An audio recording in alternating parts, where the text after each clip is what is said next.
I was deep in thought after a doctor's appointment today. Just one of my regular appointments.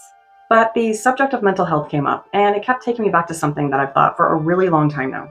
There's a deeper issue in our mental health system that we don't talk about enough. And I don't think it starts with the people inside the system.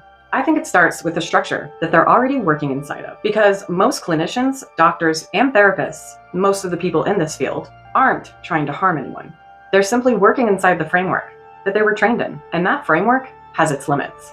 And the problem is, those limits are now affecting real human lives, including mine. We tend to treat mental health like a one-category problem, but I don't believe it is. There are neurological and biological conditions that absolutely involve brain chemistry, regulation, and medication as an often valid and necessary support.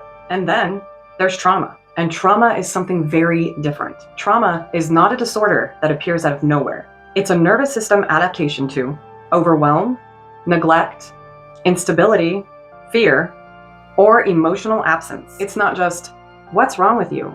It is what happened to you and what your system had to become in order to survive it. And here is where I think the system breaks people without even meaning to. We've built diagnostic models that tend to flatten those experiences into the same language, same category, same treatment logic, same assumptions. So what happens?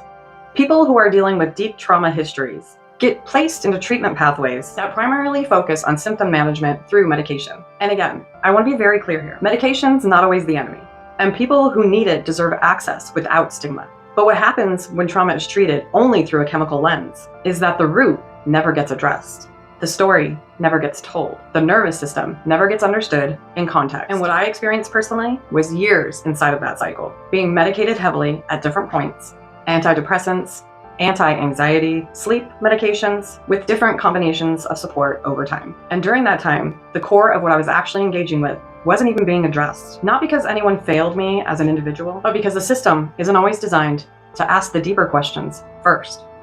What happened to you?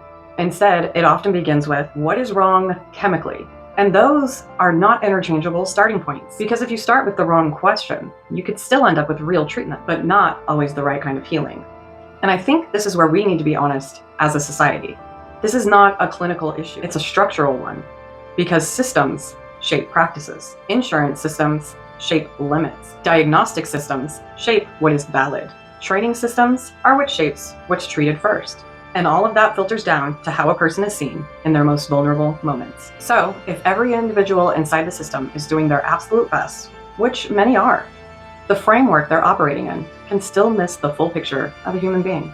And when that happens at scale, people fall through the gaps. Not because no one cared, but because the system was only built to see part of the problem. I don't think the answer is reject medicine, reject therapy, or reject psychiatry. I think the answer is to look at and evolve the framework, to separate clearly what is neurological stabilization from what is trauma processing, to stop treating those as the same pathway, and to give people care that actually matches what they're actually experiencing. Because when you misread trauma as purely chemical, you risk numbing a story that still needs to be told. And when you misread a chemical condition as purely situational, you risk leaving someone without the medical support that they need. Both mistakes matter, and both are happening. So this isn't about blaming people inside the system. It's about updating the system itself, because human suffering is more complex than the categories that we've been using, and it deserves a framework that finally reflects that. This is the Introverted Coach guiding you home.